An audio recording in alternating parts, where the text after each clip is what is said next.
ibintu byatangiye kuba bibi cyane. Ndaza kubumbisha gato inzu y'umwe mu bantu inosagahizi uzwi muri Masisi, akaba umusirikare ukomeye cyane. Ndaza kubabwira byinshi kuri iyo nzu, biri kuvuga ko haba haraswemo Lieutenant Colonel Willy Ngoma. Hari amakuru yari yavuzwe, hari abavuze ko kuva mu masaha y'isa 8:43 z'urukerera drone ya mbere yarashe, ariko drone karasa Willy Ngoma ari mu ndake. Mu masaha y'isa 9 akaza kongera gusohoka mu ndake, akaba ari bwaraswa, bikavuga ko habaye ubugambanyi. Ariko reka mbabwire, igisirikare kiri mu ntambara kigira abagambanyi. Bivuze ko yuri mu ntambara uwo muhanganye agomba gushaka ba double agent abashobora kugukorera kandi nawe we bakamukorera. Abangaba rwose muri 23 barimo. Impamvu bivugwa ko barimo nabamaze igihe bajoininga, bamwe bahindutse aba escort, abandi bahindutse ba advance party, abandi bari ku burinzi bw'abayobozi butandukanye. Mbese abandi bari ku mirongo y'imbere ku rugamba, abandi kugira ngo babashimishe bagiye babashyira mu gufata ibyemezo bimwe na bimwe kugira ngo nabo bakururire bagenzi babo bari ku ruhande rwa Republika ya Demokarasi ya Kongo, ndavuga muri coalition. Bivuze ko AFC 23 kuba yagira umugambanyi ntabwo bitunguranye, kuko nayo ifite abayikorera muri FARDC. Retikire isa nkaho yatumye ibintu biba bibi cyane. Amakuru agira ati, mbere yuko iyi drone isibura aho Lieutenant Colonel Willy Ngoma yarari mu Rubaya, nuko ngo hari imodoka 3 zabazamuye ari kumanwa nyuma y'umusada ari woherejwe. Izi modoka bari bagerageje gukora camouflage mu buryo bwo kugira ngo hataza kumenyekana amakuru kuri haduyi kuri uwo muhanda, kuba yatanga amakuru ku bari muri coalition. Hari aho bageze barahagarara, bisa nkaho bajijishaga kugira ngo umusada w'intwaro n'abasirikare bibanze bigere aho bashakaga. Aha hantu bivugwa ko hari abana 3 bari hagati y'imyaka 14 na 22 bari bavuye ngo kuvoma gutashya. Uwatanze amakuru bageze mu nzira barahagarara. Mu guhagarara imodoka zo zari zababonye kare.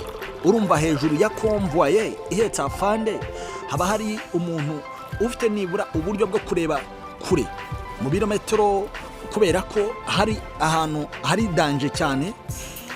Abana bahagaze mu nzira bisa nkaho bari kuruhuka, ariko abari muri convoy ntabwo bari bamaze kumenya niki cyabaye. Bagendaga bitonda muri metero nke cyane. Abana babonye imodoka basa nk'abongera kwikorera ibyo bari bamaze gutura bari kuruhuka. Bakibageraho afande Willy Ngoma kwa kunda tera siasa asoka muri convoy. Birashoboka ko yararimo kugira ngo banajijishe nibura umusado banze ugende, ku buryo n'aba bana bashake kumenya niki kiri imbere kugira ngo n'amakuru atarushaho gutamburikisha kuri haduyi ko haba hari abandi bantu bakomeye bari inyuma cyane. Kuko abana bari hamwe batagenda, byari gushoboka ko bari kubona byinshi cyane muri izi modoka. Uko gutura na za siasa z'abantu bari muri zone twavuga iri libere, na kwa kundi Willy Ngoma asabana cyane. Bivugwa ko izi zari haduyi zoherejwe na wazarendo mu buryo bw'ubwenge. Icyari kigambiriwe nta kindi nuko ngo kuri aka kayira haba hari za rukuruzi, za zindi tuvuga rukuruza, abazi rukuruzi ziriho utwuma twa GPS duto cyane. Bivugwa ko bishoboka ko abana bashobora kuba hari uko bakoze GPS zikajya ku byuma by'imodoka zari muri convoy ya Lieutenant Colonel Willy Ngoma. Bivugwa ko muri iyi zone aho abofisiye bari benshi, hari rwose uburyo bw'ubwirinzi, ariko uburyo bw'ubwirinzi bwagendaga bigendanye naho abayobozi bakuru bari. amakuru y'ingenzi avuga ko afande Willy Ngoma yarashwe ari muri convoy mu masaha y'ijoro, bivugwa ko yarari kwimuka kuko amakuru y'ingenzi avuga ko hari abandi bofisiye bari bamaze guhindura icyerekezo cyaho bari bari kuganira ku nzu yo kwa Muhizi. Bivugwa ko yarageze mu modoka. Aya ni amakuru ari kuvugwa aka kanya. Bivugwa ko drone ishobora kuba yagendeye ku makuru yatangwaga n'izo GPS zari zagiye mu modoka zari ziri aho. Ntabwo hari hamenyekanye mu by'ukuri icyaba cyahitanye Willy Ngoma, ariko biravugwa ko yarasuwe muri convoy bikagendana nuko uburyo bw'ubwirinzi bwari bwakurikiye abandi bofisiye bakuru barimo na General Sultani Makenga. Aya ni amakuru ari kuvugwa aka kanya. Birasa nkaho ibintu byatangiye kuba bibi cyane. Gusa amakuru y'ingenzi nubwo yakomeza gusohoka ni mabi. Niyo mpamvu tuvuga ngo pumuzika kwa amani afande Willy Ngoma, umugabo wagiye ubanira neza itangazamakuru mu buryo butandukanye, watanze amakuru arimo kumenya ukubohora ibice bya Repubulika Demokarasi ya Kongo. Dutegereje ijambo riva muri AFC M23, ariko biravugwa ko afande Gacheri, General Sultani Makenga, Colonel Jimmy, Colonel Imanzenze, Colonel Gakuf Jafet bari muri iyi zone. Mu by'ukuri ni biki bigiye kuvugwa? Mu by'ukuri ni biki bigiye kuvugwa ko hashobora kuza kumvikana igikuba? Gusa umwe mu bingenzi muri AFC 23 muraza gusobanukirwa byinshi, ariko noneho ubu guhora nibwo bigiye gutangira. Undi muntu ati intambara igiye gushyirwaho akadomo. Leta Zunze Ubumwe za Amerika yashyizemo ukuboko kwagutse. Intambara nibigiye gufungwa rero, abatakaza ubuzima bo baraza kwiyongera cyane mu rwego rwo kugira ngo habeho ugucecekesha amajwi ashobora kuzamuka mu gihe byaba bibaye ngombwa. Birashoboka ko ari page iremereye cyane igiye kugera hanze, kandi page ibabaje iraza gutuma hagera hanze ibindi bintu biteye ubwoba. Gusa nubwo ibi byose biri kuba, reka nkubwire ko itsinda rihuriweho rihagarariye ubutumwa bw'umuryango w'abibumbye muri Repubulika Demokarasi ya Kongo MONUSCO n'inama mpuzamahanga y'akarere k'ibiyaga bigari ICGR byoherejwe muri teritwari ya Uvira gukora isuzuma ry'ibanze ry'umutekano waho.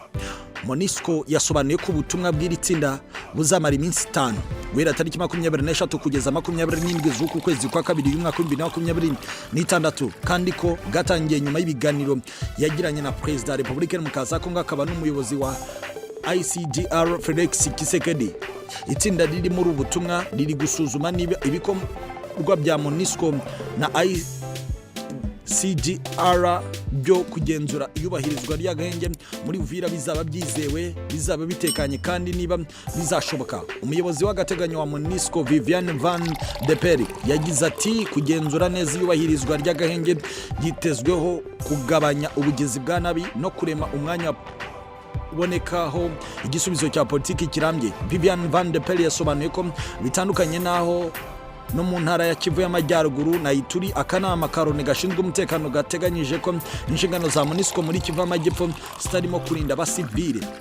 Umunyamabanga mukuru wungirije wa Loni ushinzwe ubutumwa bw'amahoro Jean-Pierre Lacroix aherutse gusobanura ko kohereza ingabo za MONUSCO kugenzura agahenge muri Kivu y'Amajyepfo bizakorwa mu byiciro. Lacroix yasobanuye ko mbere yo kukoherezamo aba basirikare bazabanza kumenya niba umutekano w'ingabo za MONUSCO uzaba wizewe mu gihe zizaba zageze muri Kivu y'Amajyepfo, bityo hazabanza koherezwa drone z'ubutasi zahakura amakuru.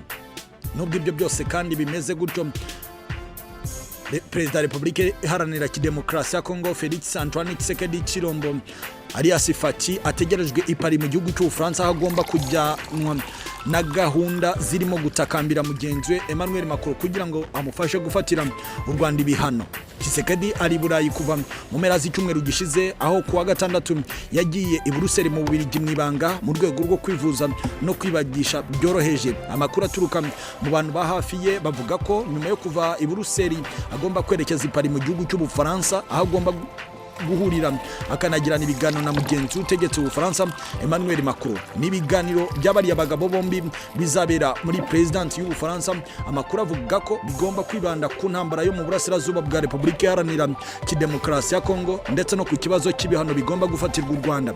Usibye Tshisekedi, amakuru yemezwa n'iginyamakuru RCA Africa aravuga ko kuri uyu wa kabiri washize Macron agomba kwakira muri Repubulika Demokarasi ya Kongo. Kuri uyu wa kabiri Macron agomba kwakira i Paris abandi bakuru b'ibihugu byo ku mugabane Afurika barimo Colonel Michel Randrianina wa Madagascar na Rasani Ouattara wa Côte d'Ivoire. Ejo ku wa gatatu nibwo byitezwe ko agomba guhura na Perezida Tshisekedi.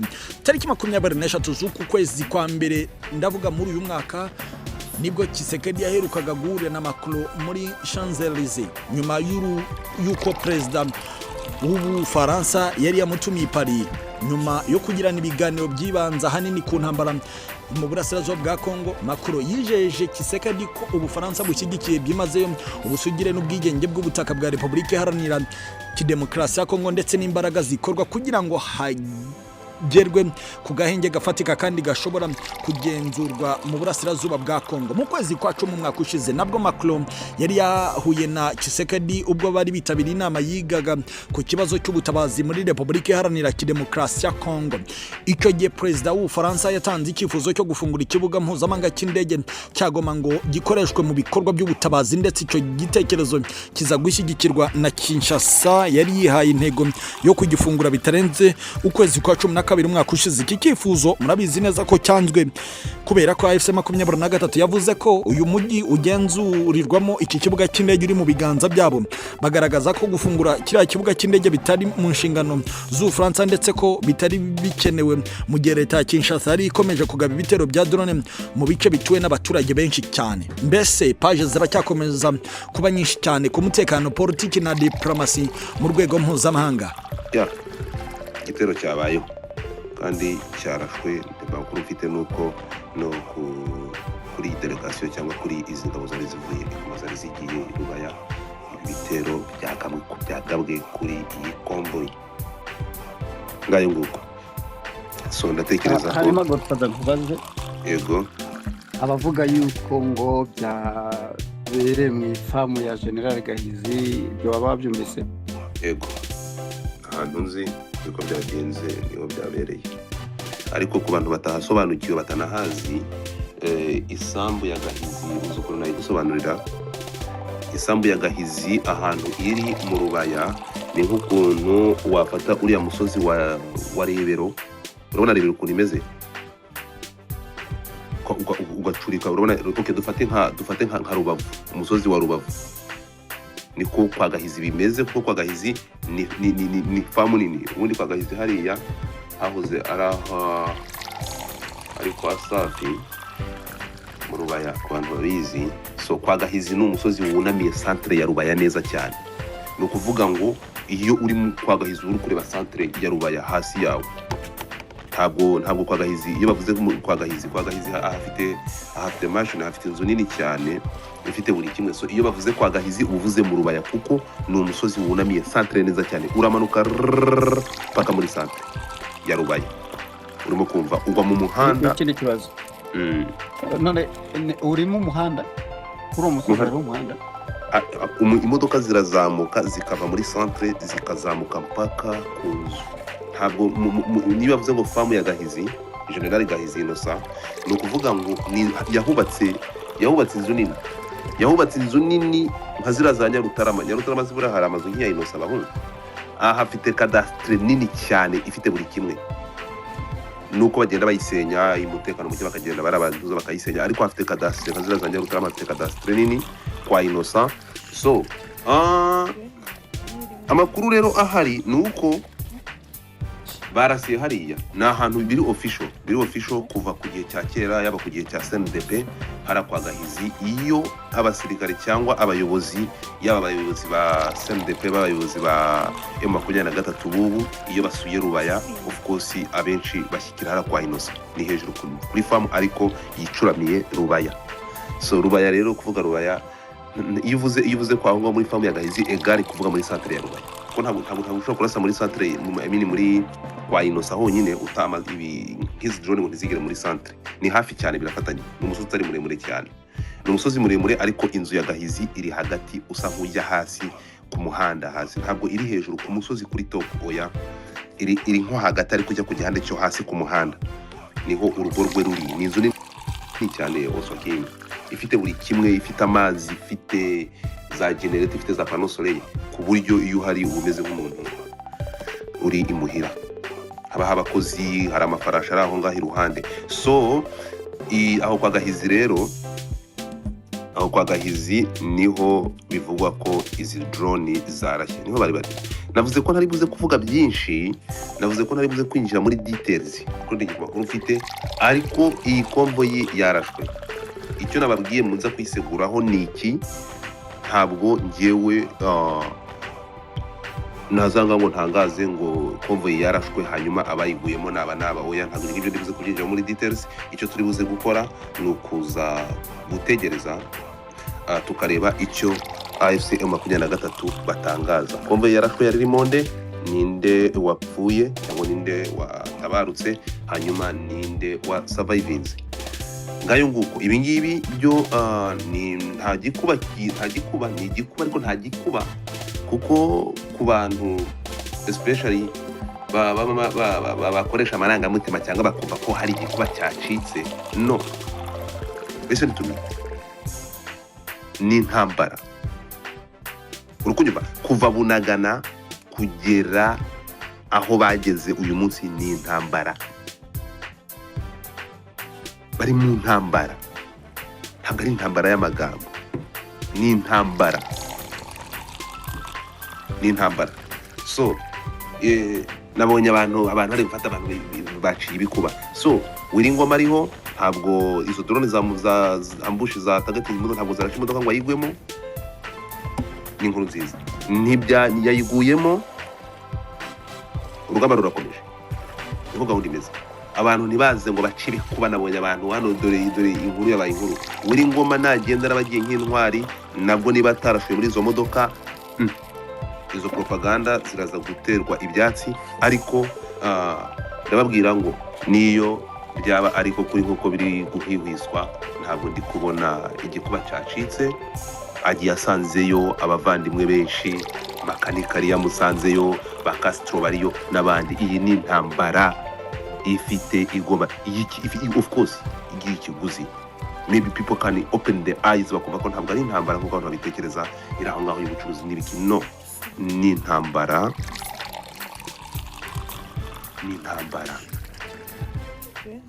Abo icyo nabwira abantu bakurikiye kuri izi social media, ikintu mugomba kumenya ni kimwe: ntabwo iyi ngiyi ari intambara y'amabuye, ntabwo ari intambara y'amagambo. It's a war. Ni intambara kandi intambara of course intambara itwara ubuzima. Ni intambara. There is no success without sacrifice. Of course kugira ngo abantu bagere ku ntsinzi hari ni intambara n'ibyo mugomba kumenya. So ngayo nguko reka Oswaki ubwo se narenza nga space baduteguje izabasanga he. Space yejo ifite ahantu ihuriye n'ibi ngibi. Space yejo izaba kuko izaba amasaha ya saa 2 z'ijoro ku masaha y'i Kigali, kuko ntabwo n'aka na gato umuntu kugenda hariya agahagura umujyi arangiza akazanga akaza kwifatira abantu uganga akavuga ko abantu baribwa, abantu bapfa, ibyo ngibyo bapfa bazira ubusa. Umuntu akagenda agafata amateka y'abantu akayatoba. Turi kumwe mu bintu tudashobora kwihanganira, tutazigera twihanganira. Umuntu nukuza gushinga icyuma mu bisebe by'abantu, akaza akabafata akabacunaguza, akabafata akaza mu gahinda k'abantu, akaza akabijyamo, akaza akabitoba. Ntabwo tugomba kwihanganira. Ni ukumubwira ngo sigaho. So ejo saa 2 muzabe muri aha ngaha. Ntabwo is media, you cannot use the media, you have no more audience. Ntabwo ufite audience kurusha yacu. No. Ibi ngibi ni ukuvuga ngo sigaho birarura. Turi kumwe. Ntabwo ntekereza ko aya masaha umuntu ashobora gufata umunwa akawugira eriteremu.